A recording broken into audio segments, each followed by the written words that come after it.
Hello amateurs, welcome to episode 93 of the Amateur Rugby Podcast, here to help soothe your Sunday morning hangover with some vibrant rugby chat about the grassroots of the game.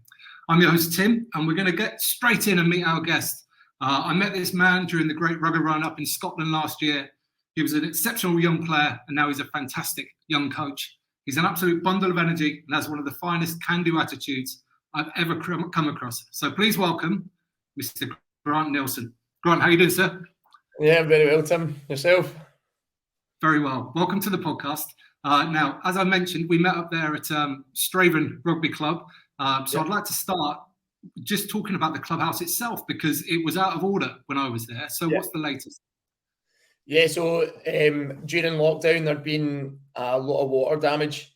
There'd been a burst pipe that had flooded the club. So for 2 years there, we didn't have a clubhouse, and then the committee and a few other people managed to get the insurance finally to pay out and get a good quote, and managed to get a bit of government funding as well. So now the clubhouse is up and running.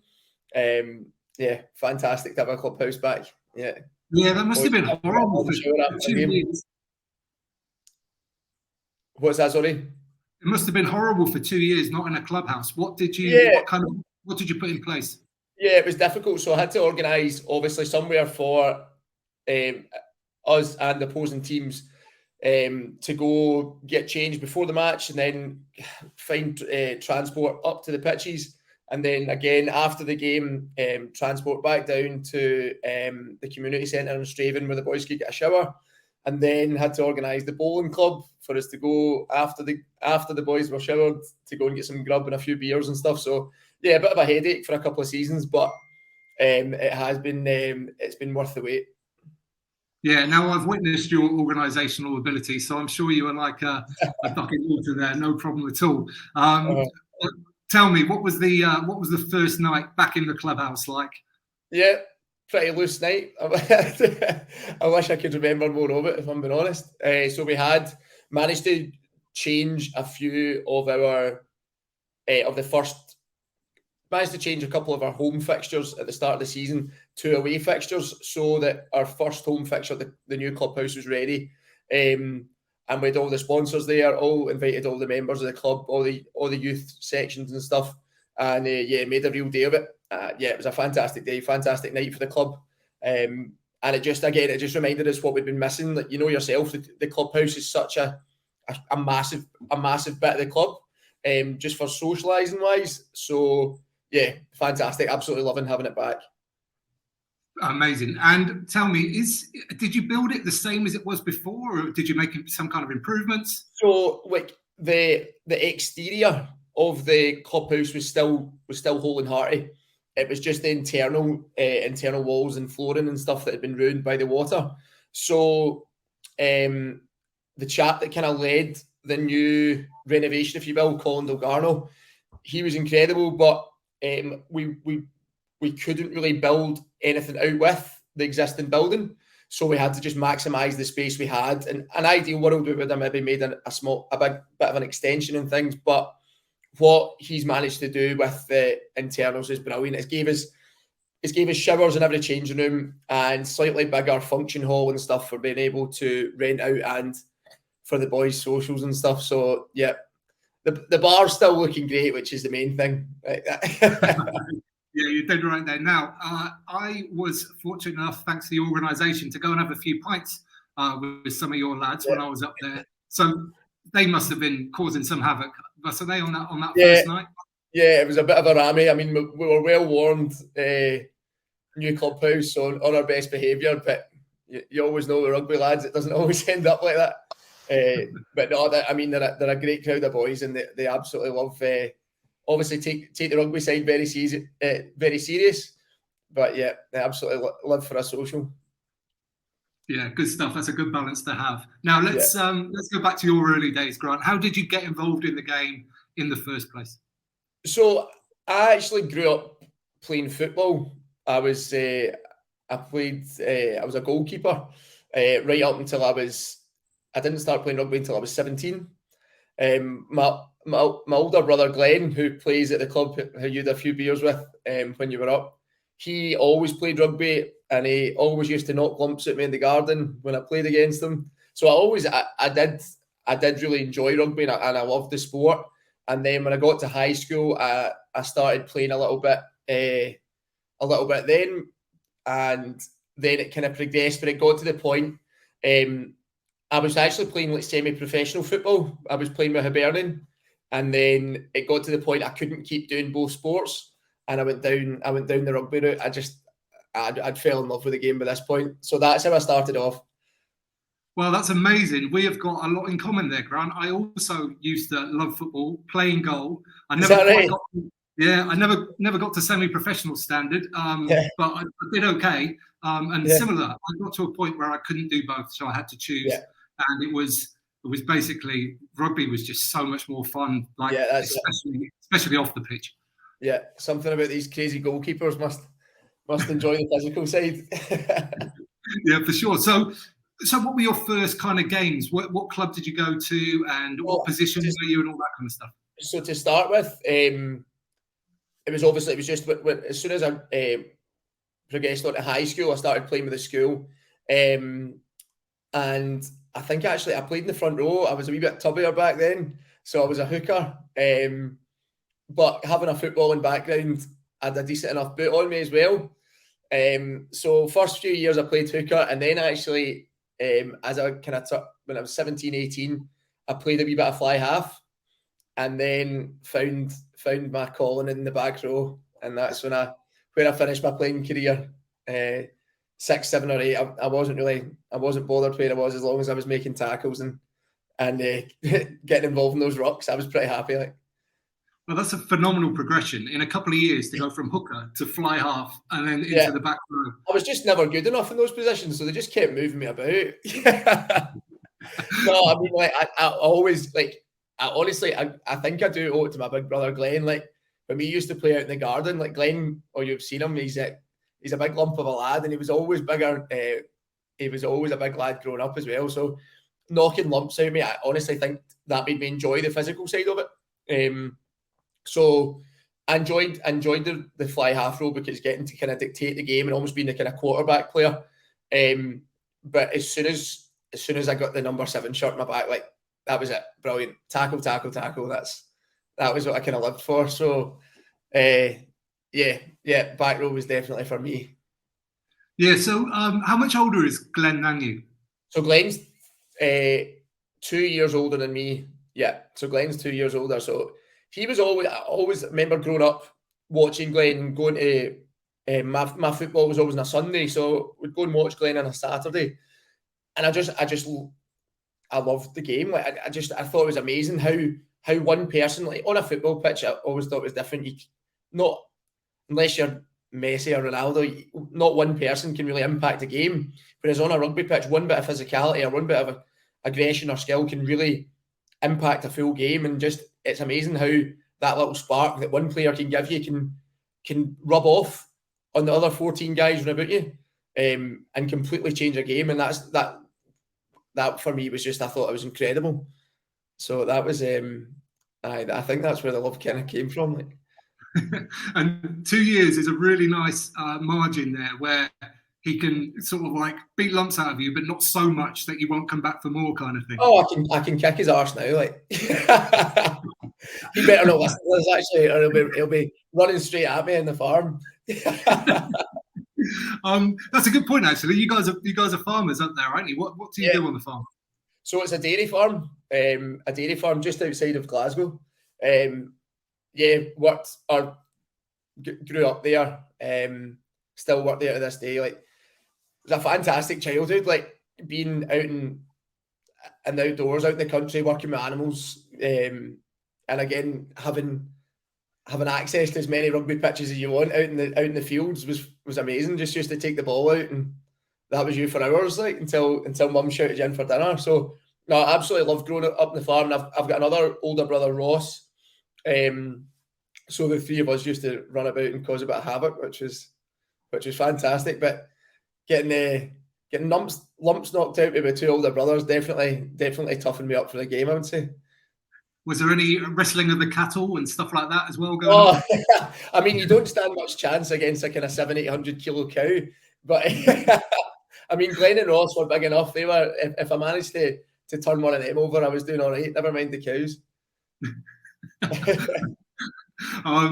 Yeah, cool. So, I want to hear more about you as a fly half, Grant. What would you say your strengths were when you were playing 10?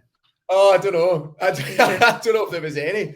I mean, like I do think starting rugby a wee bit later, it was almost like I felt a lot of pressure. Like I was always quite naturally good skill-wise, except passing off my left hand could have done me a bit of work. So normally when we're set up to the left, 9 times out of 10, I was running up the fly half channel. And so I did enjoy it, and I really enjoyed kind of having the control. I liked being able to dictate a game, but again, when I played fly half, and I didn't do it all the time, it was only really if one of the kind of starting guy or the normal fly half wasn't there, I would step in. But yeah, I love being able to dictate the game and kind of boss it about. But I mean, we were still under 18s, so the standard of rugby wasn't to the highest, to be honest. But yeah, I did enjoy it, but I definitely felt more comfortable being. And was this for school, or was it for club, or both? So this was played a little bit for the school at fly half, and then I started my playing career so when I went to school in East Kilbride. All my friends played for East Kilbride Rugby Club, so that's where I started off. And again, went in and played a few games at hooker, and then I don't actually think I played fly half at East Kilbride. I progressed. So my closest mate, Grant Stewart, he played with He's got three or four caps for Scotland. He actually just finished playing with Connacht at the moment, so he's a free agent at the moment. He was playing at DL Rugby Club at the time, and so I went and joined him there, and that's actually where I started playing back row, and then a wee bit of time at fly half there as well. So again, it was only my time at under 18s, but I only actually played, I think, maybe one season or half a season at under 18s before I ended up getting called up. Like those were in the days you could do like a strength test, and you could play senior rugby from the age of, I think, 16. Even though I think I'd played a couple of games for Strathaven first 15 when I hadn't even barely touched a rugby ball, but Glenn had said they were needing players, so I would get stuck out in the wing and get left to it. But as soon as I played senior rugby club at DL, I was I'd settled into the back row by that point. So that's an interesting thing you've got up there in Scotland, where you can do a strength test to then be eligible to play senior rugby. Now, just my question about that is, and especially to you, who's somebody who was very inexperienced at rugby at the time, like the game moves very fast and can be quite confusing if you haven't played it a lot. So do you think that's a good thing to have in place, or would you say? At the time, I was absolutely ecstatic. I was like, right, playing first team rugby at like 17-year-old. I was like, this is brilliant. This is what it's all about. And I do think it maybe made me want to mature quicker. Certainly, like probably pushed me more in the gym. Like I wasn't the biggest. Obviously wasn't the biggest then. I hadn't matured really into a man yet. So you wanted to push yourself to the highest level. I certainly did. So I think the strength test is good on that. I don't actually think it's a thing anymore, Tim, which I think you maybe can't do it. But for me, certainly, I maybe especially feel when like say the under 18s Glasgow and under 18 Scotland camps and stuff started, I didn't really know a lot of those boys because I'd been playing senior rugby. And I do feel, I think if DL had a stronger under 18s team, I maybe would have played, like, saw my time out basically as a kind of under 18s player instead of wanting to jump straight to first team rugby. I almost felt like a kind of outsider coming down, but I suppose it was good as well because it got me used to playing with bigger guys and being ready for the step physically, I suppose. Yeah, that's interesting. So just talking about your progression there, in just a very short period of time, you then moved on to playing quite a high level. Yeah. So I'm just thinking, I must have get my age. So I started playing when I was 16. I started playing when I was 16 because it was my second. I think it was my second year at high school. Started playing, so I was 16. So like my progression, once I moved to DL, I was kind of in a mix of players. I'd heard about all the kind of Glasgow pathway and Scotland pathway stuff. I mean, as I said, my best mate Grant, he played Scotland under 16s, under 17s, so I knew all about it, and it was obviously, I was like, oh my god, I'd love to do that, but I'd literally only just started playing the game, and then when it came up, like, I remember my under 18s coach saying, look, I've put you forward for the Glasgow Warriors pathway, and I was going, fantastic, I'll give it a bash, and yeah, done all right. So I played. Get picked for the Glasgow under 18s team, played 6, I think, for them, and then made it into the Scotland Exile squad. So we played it was a kind of Scotland select against some boys coming in from England that could play for Scotland, Wales and Ireland that could play for Scotland as well. So we played in that game, and I think I just missed out in selection, but again, I was just thrilled to get that far. So yeah, I wasn't too fussed, to be honest, because I was still pretty chuffed to get that far. But after I had a wee taste for that, I was like, oh, this is it. This is what I want to do. And especially, it was funny. I always felt like a real outsider because a lot of the rest of the boys, all public school boys, except apart from a few. So it was kind of good coming in, just being the farmer, coming in and causing a bit of grief. But no, after that, I definitely had the bug for it, and I'd say that pushed me to take it a wee bit more seriously. And actually, after that, that's when I moved club.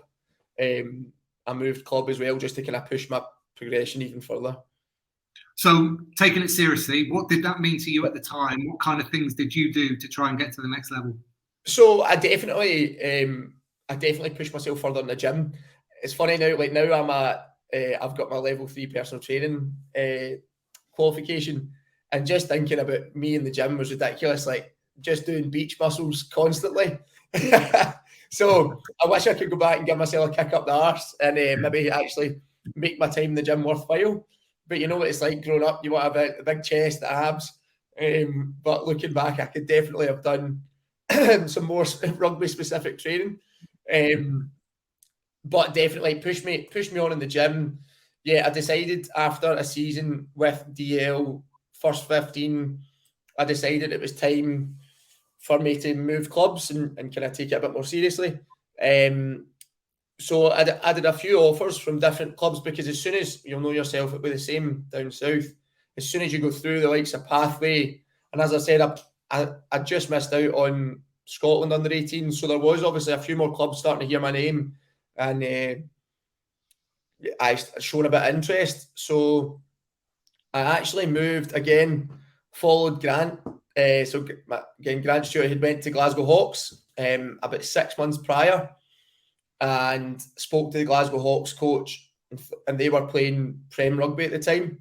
So I thought, right, let's give it a go. Still being a kind of 17, 18-year-old lad, still just, and thought I could go and take on the world here.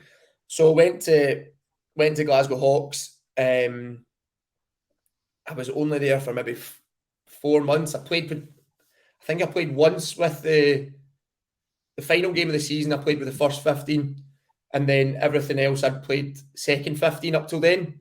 And I didn't really fit. I didn't really find my fit at that club, if I'm being honest.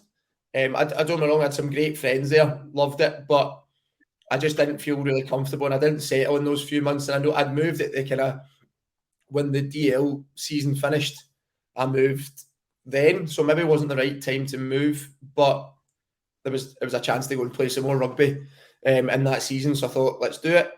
And then that was actually when I decided I'd spoke to GHA, so that's Glasgow Hutchison's Aloysius.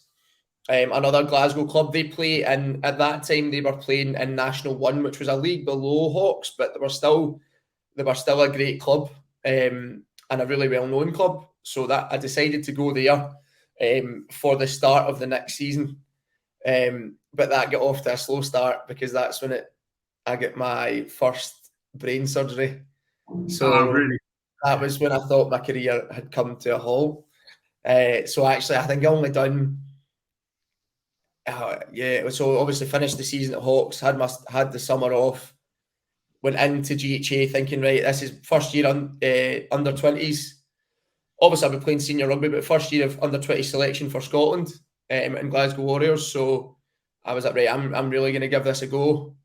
And then, that kind of curveball from nowhere. We'll come back to that, but I just want to pull on another thread you mentioned there, which is that as soon as you get to a certain level, everybody kind of knows your name. Now we feel like rugby in England is still very small, but like in Scotland it's even smaller. Like everybody really knows what's going on everywhere. It was my experience anyway.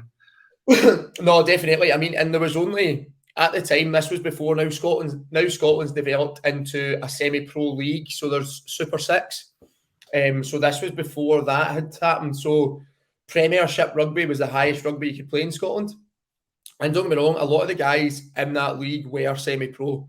Most guys in the league were getting paid, but only a few of them would have been, say, full-time. And there was guys obviously contracted with Glasgow Warriors, contracted with Edinburgh, but they were playing their club rugby in the Premiership. But there was a handful of teams in that. You'd have been grateful to be picked and play for any of those teams. But where I live in the west of Scotland, there was like obviously there's the Edinburgh clubs that were really prestigious clubs, and I would have loved to have played for them as well. But in Glasgow, there was maybe like 4 or 5 teams that you really wanted to play for. If you were pushing your rugby and wanted to play at the highest level. So yeah, even having coaches know my name and stuff in there, I was like, Christ, this is exciting. Yeah, for sure. So let's talk about the brain injury now. What happened? What was it, and how did it sort of come about? So like when I played under 18s, I got a couple of concussions, a couple of bad head knocks. But at the time, it was fine. Like you know yourself, a concussion, you take a wee bit of time off and then you come back. And I didn't think much of it. And then, so the lead into my first season at GHA, I don't know, like I can't really pinpoint when it happened, but I started getting really, really bad headaches. Like, but not just a migraine. It was like, now I know what it is. It was a low pressure headache. So like the pressure in my brain was changing.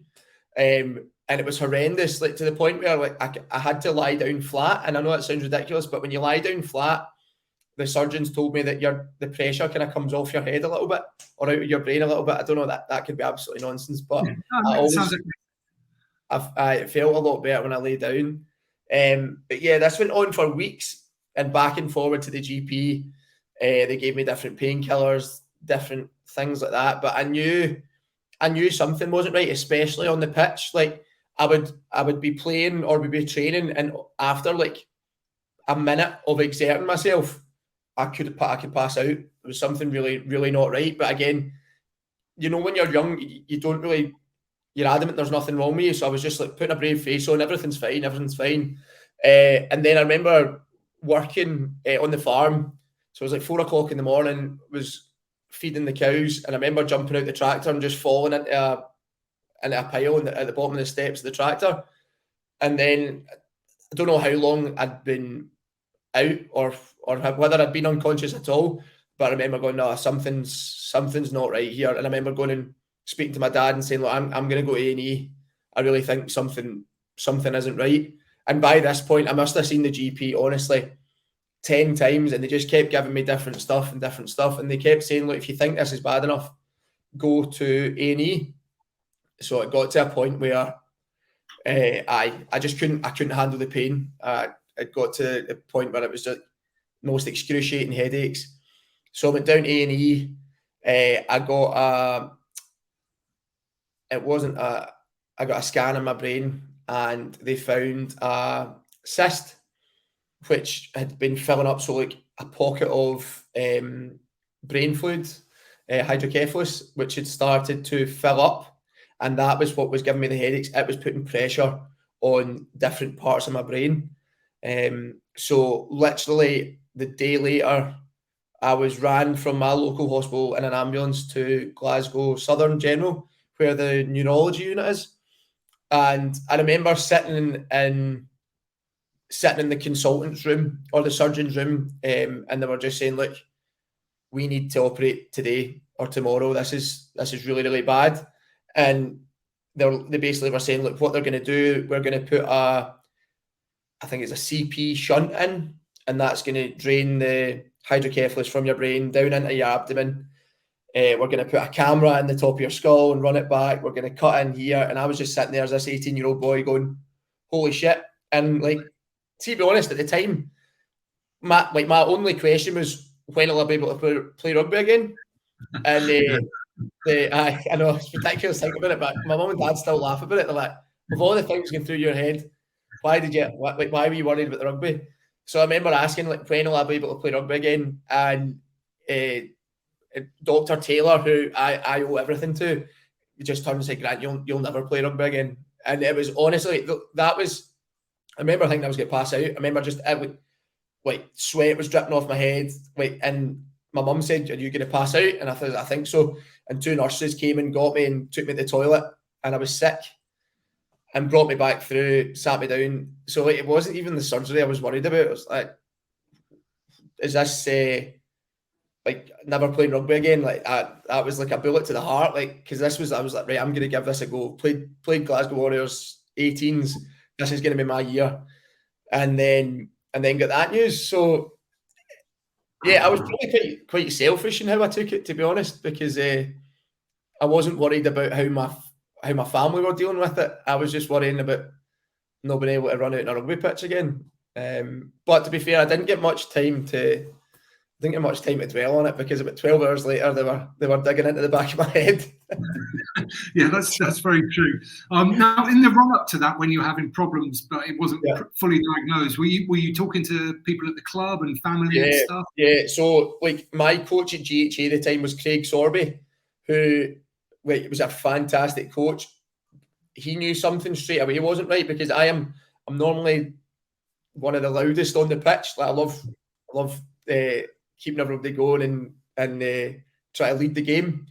And I couldn't bring myself to talk. And like if I was making a tackle, I would spend a lot of time getting up off the ground.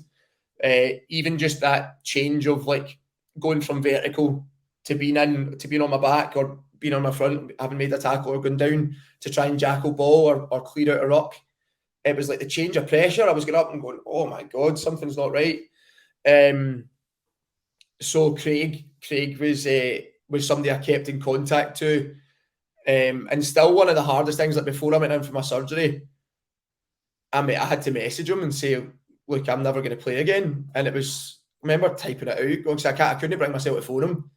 And I was going, oh my God, and sent it and then turned my phone off, and I didn't open it for like 3 or 4 days after my couple of surgeries. So no, like Craig was great, and all the guys at the club were just couldn't believe it. They're like, we were playing rugby with you the other day, and now you're getting brain surgery.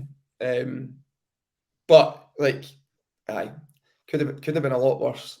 So yeah. So do they know what caused it? Did you always have it and it just got worse? Well, that's the thing. They said obviously with rugby you do take a lot of head knocks. Like that's, everybody knows that. That's the risk when you run over that white line. I accepted it every time, and I still say to the boys, like you can never play rugby worrying about an injury, because that's when you will get injured, 100%. Like you know yourself, you do take head knocks, and it's not even just the big ones. It's the wee head knocks, constantly tackling, rucking, carrying ball. It's these wee head knocks that are the issue.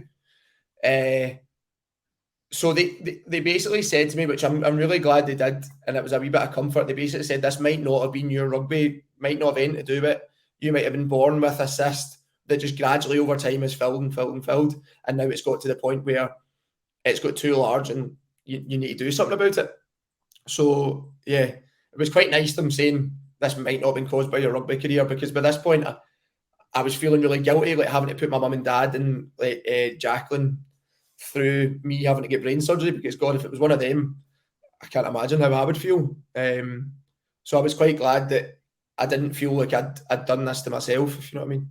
Yeah, for sure. Now, how did you, so you've already sort of described how hard it was to come to that realization that you weren't going to play again after surgery in the following weeks and months.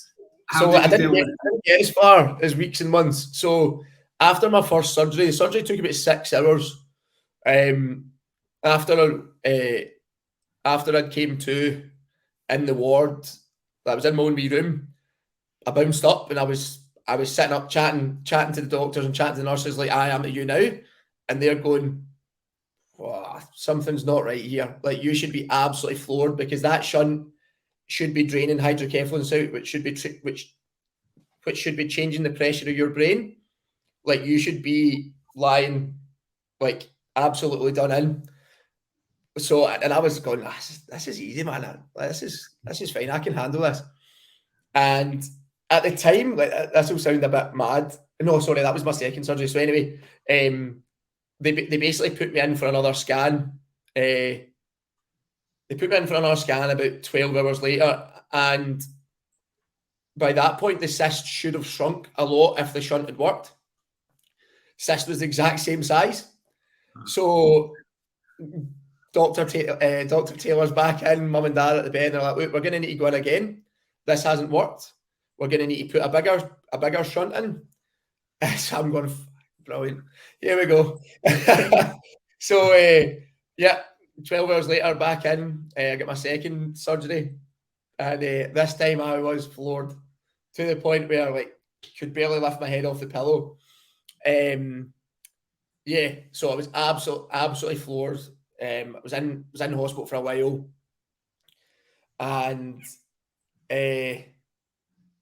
so it had worked, and honestly, that being bedbound, like, for anybody that's been it will know how horrendous it is. Like, having folk to have to, like, take you to the shower and wash you and stuff, it's horrendous. Like, I wouldn't wish it on anybody. So, see, to be honest, by this point, rugby wasn't really a concern. Like, it was just trying to get back on my feet. But I do remember asking, like, I was always asking, like, how long do I need to wait before I can go back and work in the farm? How long do I need to wait until I can be back in the gym? Because you do try and you grab a hold of anything, like, right, okay, in 4 weeks I can lift dumbbells, and in 6 weeks I can drive again, stuff like that. So remember when I got out of the hospital, I think I was about 70 kilos. I was skin and bone. I got home, and I was maybe only home for max a week, and then I was really ill. Like, again, this whole period of my life is a blur, because I wasn't speaking, I was barely eating, I was lying on the couch in the living room, and I just slept there, because getting up and down the stairs was an absolute killer, because they'd sliced into my abdomen as well to pull the tube down through. I was like, my core was really weak. But I was ill to the point where I couldn't eat. I was, like, losing weight like crazy. So I remember my dad coming in and picking me off the couch. And my dad's a big guy, but, like, it just shows how light I was. Put me in the back of the car, went down to hospital again, and they put a needle in through my scar and took hydrocephalus out. And so, like, a shunt has got no way of fighting infection, because it's a foreign object in your body. So the shunt got infected, just somehow, like, this can happen. So straight into surgery. They opened up the same bit. They took the shunt out, took the tube out, sewed me back up, and I woke up in the ward, and they're like, look, I don't actually remember any of it. Like, I don't remember, like, getting anaesthetised or anything. Sorry, that's probably the wrong word. Like, getting put to sleep or anything. I just remember waking up and they saying, look, we've took the shunt out. Because it was infected, and I felt 100 times better. Like, when I came to, like, don't get me wrong, hours later, like, a day later, I felt, well, I was like, I'm so glad that's out. So, like, I remember, again, this is ridiculous now thinking about it. Like, I remember just the clogs going around in my head, going, right, so if I've not got a shunt in, what's stopping me playing rugby? That was generally one of my first questions to the doctor, and I remember him just looking at me going, "There's nothing wrong with playing rugby. To be honest, we would strongly advise against it because you've had brain surgery. Like we would never ever tell him that you have brain surgery and go back and play rugby." But that was as soon as I didn't actually hear anything after he'd said, "There's nothing stopping you." So that was it. I was like, right, here we go. So basically, because they'd been in to the cyst that many times now, the doctor said we're hoping that we've made that many like lacerations and holes in it that it might self-drain. So I was going, this is brilliant, man. This is fantastic. So honestly, it was like a new lease of life. But then I was sitting in hospital, and I always thought I was just sweating because of the surgery. My back was really wet. But it turned out they hadn't stitched my head up right. So the hydrocephalus was running out my head and going down my back. Oh, no. So I kept saying to like the doctors and nurses, I'm like, I must be roasting, but I don't feel it. And I'm like, is this normal? And they're going, strange. And I was like showing them my back, and they're going, Christ, that's a lot of sweat. And then so ended up going back into surgery just to get laced up properly. So after that, it was pretty much I set myself goals of I'll be back in a rugby pitch in 6 months, and yeah, I was. What an amazing story! So you got back playing again? Yeah. What happened? Went to GHA and walked in like I felt like a hero. I was like, just the brain surgery, I can handle anything here. So played a season at GHA. As a club, we had a horrific season, but I loved every minute of it. Like I actually think it's probably my best season of rugby. There's something, and I probably didn't do it enough, but there's something about somebody telling you you'll never play again or you'll never do something again and getting to be able to go back and do it. Like I remember my first game back, I was straight into the first 15. I came off the bench, and it was like I'm gonna do everything here. Like I'm gonna not hold nothing back, and it was like the most enjoyable. I think I only got like 30 minutes, but it was the most enjoyable 30 minutes of my career. Like just getting to play again, and it was I actually felt quite emotional with running on the pitch. So I was like, this is mad, and that was my debut for GHA, even though I'd been like a member of the squad now for almost a year and a bit because of my surgery. Yeah, amazing. So tell me, how did you feel? Like, did you feel 100%? Did you feel back to normal? I felt better than I'd ever felt. It was like I'd worked really hard in the gym. I tried to put a bit of weight on. Don't get me wrong, I wasn't maybe at my playing weight by the time I started, my ideal playing weight, but I wasn't caring. I would have played at 70 kilos if you'd have let me run in a rugby pitch. Like so, no, it was great, and so finished the season off at the end of, so like it wasn't a year and a half, sorry, it must have been just shy of a year, because I started pre-season with them and then I played the last 2 games of the season, of that same season. So I got myself back pretty quick, and then GHA were in a playoff match to get into the Premiership. So we played, and I get picked for the squad. We played Stirling County, who was a massive club. We played them because they'd finished second bottom, so it was a playoff between GHA had finished second in that one. So we played the second bottom Premiership team, and I played the second half. And again, I wasn't in good enough shape, but again, had a pretty good game when I came on. And again, it was just good for like there was so many folk at that game, so it was good for folk to see, oh, there's Grant back, like so it kind of got my name back out there again. And then going into the next season, get into a full season with GHA was class. Loved my rugby. That was the season we didn't do very well in. After finishing second, I think it was me coming back. didn't help things clearly. So I had a great season with GHA. That was when get picked for Glasgow 20s. Loved it. We started at 6 and 7 throughout that campaign. Then yeah, I think I got a chance to captain as well, which was pretty special. Pretty special for me. That was playing a touring team from South Africa. So yeah, pretty special doing that. And then that came up for Scotland 20s selection, and I made it in to all the camps. And then I got a bad concussion in the lead up to the first game. We might be playing Ireland in the Six Nations, and I got a bad concussion.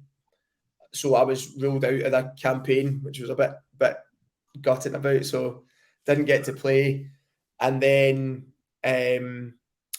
so by this point, I'd been added into the BT Rugby Academy, so like the BT Scotland Academy. So that was like hopefully the process to becoming a professional player, if not with the Warriors. I was adamant by this point I was going to be a pro rugby player. So if it wasn't going to be with the Warriors, I would have went down south or abroad or something. So we were in 3 days a week. I was full-time rugby, still playing my rugby at GHA at this point. And that led into some under-20s Scotland, and then went and played, you'll have heard of Melrose Sevens. Mm-hmm. So played Melrose Sevens with GHA. Like, I'm not much of a Sevens player. I think I like to think I am, but I'm definitely not. I get knocked out an absolute winder live on telly, like staggering and then hitting the deck. So that was a pretty bad one. So I get knocked unconscious twice. And again, whether this had anything to do with what it led into, I'm not sure. But at the end of that season, so pretty much with being with the Warriors as not a semi-pro player, but I was in the academy, they were wanting me to play Premiership rugby. So that was when I was speaking to Stirling County, was speaking to Ayr, and Ayr was my absolute dream to go and play with them. So the coach, Callum Forrester at the time, went and met him for a few coffees, kind of smoothed out what would be the kind of contract and stuff like that. Or not contract, but just what I would get if I went and played my rugby there. So went to Ayr for pre-season. Really excited about this. It was my first season playing full season of Premiership rugby, and hopefully maybe making a break more into the kind of pro side. And pre-season started, and it was like literally like deja vu with my pre-season at GHA. Like, I knew straight away it wasn't right. Like, I'd be running and exact same mirror image of my same side effects and my symptoms. Sorry, not side effects.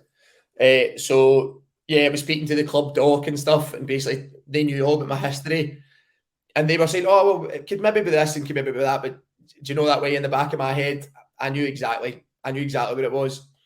So kind of tried to persevere. Just again, that stubborn lad in me was adamant I was going to play. Played a pre-season game. I think I lasted 4 or 5 minutes. Couldn't hack it. I made a tackle and I was lying on the ground for ages. So yeah, straight back in. Got another scan, and yeah, the shunt had, the cyst had filled again. Wow. So it was pretty much like, look, this is it now. You had a flutter at it again. You done all right, but now we're going to need to put a shunt back in.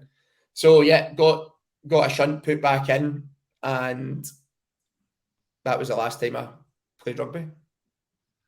Mate, it's just a phenomenal story. So did the second shunt, did that all work all okay? Yeah, and you just came through that? What they kind of say about shunts are, like, again, there's no way of fighting infection, as I said earlier, but some people have shunts in their whole life. Other people might have 4 or 5 throughout their life. So, I mean, I'm on number 3 by now. Like, hopefully third time's the charm.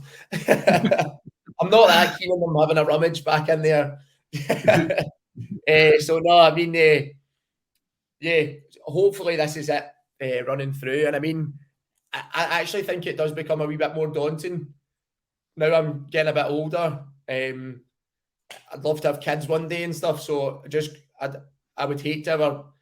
It might happen. I might just need to suck up and go on with it. But I would hate to be in the situation I was in, because I know what brain surgery does. Like, it knocks you for 6. So hopefully, touch wood, that maybe this one will do me. Well, I've got my fingers crossed for you, mate. Yeah, So, like, coming to the realization that you weren't going to play again, yeah. how did you deal with that? Was it a smooth process, or was it? No, that sucked, to be honest. Like, I mean, I was really cut up about it, but I think things kind of get put in a perspective for me pretty early on. So I was in a ward with kind of guys my age, so it was like from 20 to like 35 in this ward, and there was a chap in the bed beside me, and we were chatting, and I was saying that again, I was getting quite, not emotional, but I was getting pretty upset about not being able to play rugby again. And I remember him just looking at me going, "What are you on about? I'll never walk again." And it was like, holy shit, Grant, get a grip of yourself here, man. Like, I'm going to walk out this ward. I'll live a pretty normal life. Some of these guys in here, like, there was one of the boys had tumours behind his eyes. So he was fully blind after his surgery. One of the boys couldn't walk. Yeah, it hit me like an absolute ton of bricks. I was like, you need more to life than rugby. But at that time, you know yourself, at that time, I felt like I'd just had everything pulled away from me. But it was like, oh, why me? But then again, why not me? Like, you just need to suck it up and get on with it. Yeah, not easy. Easier said than done, for sure. Yeah, no, definitely. But those guys, like, they kind of made me see that, yeah, it was just one of these things that happens, unfortunately. And yeah, it happened to me, so I just need to suck it up and deal with it. But I did struggle. Even after that, I struggled to watch rugby. Like some guys I was playing with in the academy and stuff, making their debuts for the Warriors, making their debuts for Scotland and stuff, and I was just kind of going, this sucks. But again, I was chuffed for them, but at the same time, I was a wee bit like, could that have been? I'm never saying that could have been me, because it might not have been. I'm not saying I was a superstar. I was never the most talented guy in the pitch, but I would have liked to think I would have worked harder than anybody else. But that was quite difficult for a while. But then again, my best mate Grant was going and having this incredible career, and like every time I did a few beers, I was like, "Mate, you're doing this for me as well. Hope you know that. The pressure's on." So that was pretty cool watching him going and do it as well. As much as I'd love to have been there with him, or playing rugby somewhere at a good level. So that was all. Like, I didn't really have much to do with rugby the next few years after my surgery. But then my brother Glenn, who has played at Strathaven his whole life, said that their coach was looking for a bit of a hand, Craig Ferguson. So I went along, took the lads for a few drills, and after the first session, I was like, oh my God, I've missed this. Even though I couldn't do it, just being back in that rugby environment, the banter, the camaraderie of the team.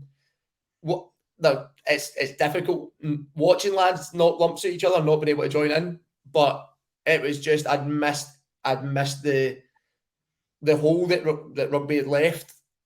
Coaching doesn't fill it, but it was better than nothing. So the next season, I got asked to be head coach, and I grabbed it with two hands.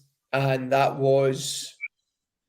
this will be my, I keep saying my third season in charge, but my first season was about 4 months, and then COVID came along. So it was really, this is like the second season going. But yeah, it's been great to get back involved in rugby and be able to kind of help, or I like to think maybe help lads play to the best they can is awesome. Yeah, I mean, I watched you coach, obviously, when I was up there, and like, you bring so much energy to a session that, you know, it'd be hard not to enjoy it, just based on that. But, you know, there was lots of other good stuff as well. So how would you like describe yourself as a coach? Oh, I don't know. Don't want to ask the boys either. I don't know. Like, I'm very much kind of heart in my sleeve the way I see it. Like, I wish I would have known that the last time I played rugby was the last time I was going to play rugby, because you would, every tackle you made, every carry, every ruck you hit, you would have done it to a level you wouldn't even believe possible. And I always try and say that to the boys. I was like, you need to play this game like you'll never run out on the pitch again. And there's something really special about it. Like, I wish I'd played every one of my games like that, because it would have took me from a very average player to a great player. Like that attitude, if you can even adapt some of it, what it could do to your game is unbelievable. But it's difficult to get into that mindset, because most of those boys know, well, if I cock up this week, I'll be able to play next week. So just trying to get them, like I always talk about, kind of still the Warriors saying, privileged to play. Because for me, that resonates so much for me, because it is an absolute privilege. I would give so much to run out for 5 minutes with any team, regardless. Like I would go and play out in the fields again if I could just play. So I always try and make that a big thing at the club. Like how much of a privilege it is to play with your mates, and so like. Yeah. That's like, I just try and make it as passionate as I can. And obviously the level Strathaven are at, just been able to bring in, like I work with some fantastic coaches that coached me, so been able to steal wee bits and bobs from them, like what I learned from them. It's just, I think the Strathaven boys do appreciate that. What were some of the things that you've picked up from those higher level coaches that are really applicable to a team at Strathaven's level? Even just the skill level side of things, like Strathaven used to always, if I would go and watch a session or something, before the session, they would all just be playing touch. The props would be having shots at goal. They'd be like drop kicking and stuff, and I'd just be standing going, "Oh my God, like, what he's doing." Whereas when we used to train, it was like, right, if you're up early, it's like your specialist skills. Like I would do maybe some line out lifting, some jackling work under high ball, like, you know yourself, like just your skill level, like passing, you can never be too good at passing. So I mean, like, kind of made that a thing. I was like, look, if you're up early, if I see a hooker taking shots at goal, I'm away. So just making everybody work in their skill level and stuff. And I mean, having that drilled into me from turning 18, it was a no-brainer. Of course, if you get extra time, working the things you're going to need during the game.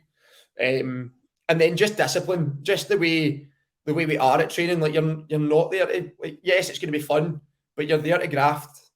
Like that was always like, I hated it when folk weren't taking training seriously.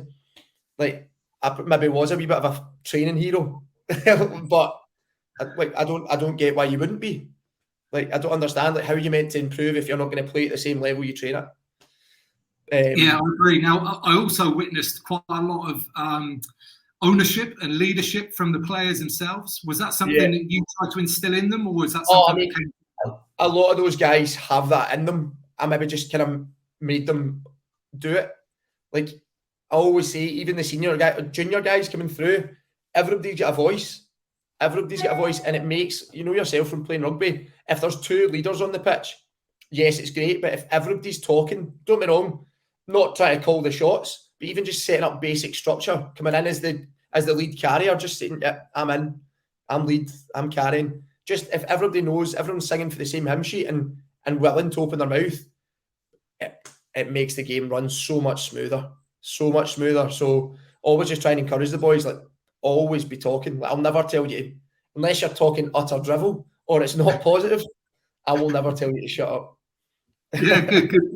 Now, a couple of other things. What are your personal goals in terms of coaching? Do you think about that, or are you just very happy coaching Strathaven and being out on the pitch and helping some lads? To be honest, I love coaching Strathaven. I do love it.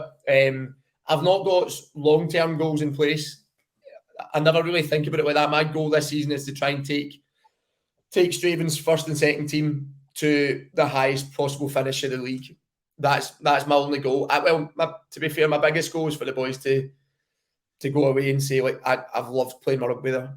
Like when Grant started coaching, I've loved it. That would be my biggest thing. Like, there's no point in winning leagues if everybody's miserable. You need to enjoy training. You need to enjoy the game. I know it's such a cliche thing to say, but enjoy the process. So if the boys aren't enjoying it, for me, like I don't care about trophies after that. So yeah, if we can make it an enjoyable environment, the boys have got plenty of socials and want to play for each other and want to play under me, and want to pull on that Strathaven shirt is one of the biggest things. Like, as I said, getting back to the whole privilege thing, being able to play any level of rugby is an absolute privilege. So as long as you're not going out and just thinking, this is just a walk in the park, I'm just playing for Strathaven. Like, I won't have players like that playing for Strathaven. Like, go to another club, go and do it somewhere else. If you're there, you're there to give everyone. There's something really special about rugby. Like, see the feeling of being able to, like, knowing I gave everything for you. Like, see, even standing in the bar after it with a pint, going, I'm in bits here because I gave absolutely everything. There's something so special about that, and I don't think other sports. I just don't think that's quite there in other sports. Whereas rugby, it is such an incredible thing that you can go and I'm making that tackle for him. You don't need to do it. I'll do it. Yeah, it's just something cool about that. Yeah, I completely agree. And what a great way to bring this part of the interview to an end. Amazing, mate. So let's move on to the stash questions now. So what was your favourite bit of stash that you've ever received? So just getting the bag of kit at the 20s camp was pretty special. It could have been anything, but as long as it had that thistle on it, even though I didn't get to wear it, that was probably the best bit of kit I ever got. Cool. And what is your favourite kit of all time? So this can be any team from any era. See, to be honest, I love classic rugby shirts. Like any classic rugby shirt for me is just phenomenal. Some of the old Glasgow Warriors ones are absolutely fantastic. But you cannot beat a rugby social when it's classic rugby shirts. Some of the ones the boys pull out are unbelievable. The fabric is about an inch thick. How guys played in those shirts, I will never know. Like, hats off. They were the athletes, never mind this generation. Unbelievable. So yeah, any classic rugby shirt, I don't care. Fling it at me. I'm all for it. And is there like a really awful kit at the moment, one that you completely hate and would rather burn? Oh, I don't know. Christ. I'm trying to think now in the leagues. No, I honestly, I don't think. I mean, any club that's got the stones to pull pink on, I don't know. There's something about that. You need to be bloody good if you're going to do it anyway. Yeah, absolutely. Okay, mate, we'll bring this to a close now. But before we do, is there anything else you'd like to say or any closing thoughts at all? No, man. Thanks so much for having me on again. I didn't really think I maybe deserved to have a chat with you on this podcast, but it's been class talking about it, and I really enjoyed it, man. Thanks very much. No worries. Your story is, a really important one, I think, for people to hear. And I'm just glad that you're back in rugby and you're enjoying it and loving the coaching. So if people want to get a hold of you or Strathaven Rugby Club itself, what's the best way for them to do that? So Strathaven has got a Facebook page. It's got an Instagram. So do I.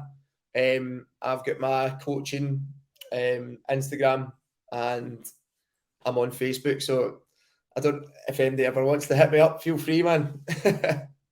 So just quickly spell Strathaven for me, because I got this. I got put in the right place for this one, but it's not as it sounds, is it? No, you've nailed it there. You've absolutely nailed it there. I don't want to say it now in case I get it wrong. Oh no, I mean spell it. Sorry, I meant spell it. Aye. So just as it sounds, Strathaven. Okay, and _RFC is the Instagram, and your coaching one is _GJ coaching. Yeah, that's it, man. Yeah, so okay. Everybody wants to get a hold of me. Yeah, and listen, everybody listening, I'll link all those things up in the show notes below, which can be found at amateurrugbypodcast.com. So, Grant, thank you very much. It's been a real pleasure talking to you. Oh, thanks, Tim. Pleasure's mine. Now then, thanks again to Grant. What an absolute superstar. And I mean, a phenomenal story. To get back playing after a brain surgery takes some bravery in my mind, and fair play and even more brave probably to call it quits when he did in the end. And he was a superstar when I was up at doing the Great Rugger Run. He sorted out all kinds of stuff for me in Strathaven. He sorted out a welcome party, people to go and have beers with before training, then a hotel room to get showered in and changed, and then a hotel room that night as well. I watched training, all kinds of stuff. And he drove my bag to the following stop the following day as well. So Grant, thank you so much for that. I can't do the Great Rugger Run without people like yourself. Now, it's January at the moment, which means Doddy Aid is on. If you haven't signed up for Doddy Aid yet, it's 20 quid, you get a snood, and then you can do any kind of physical activity you like to log in miles. And it's all about raising awareness for MND. And you can find out everything at doddyaid.com. And join me again next week when my guest will be another fine chap that I met north of the border on the Great Rugger Run last year. If you've enjoyed this podcast, you could rate and review on your podcast player, like, share, retweet, all that jazz. But what I'd really like is if you mention it to someone in person the next time you're down your local rugby club. Until then, get out and play.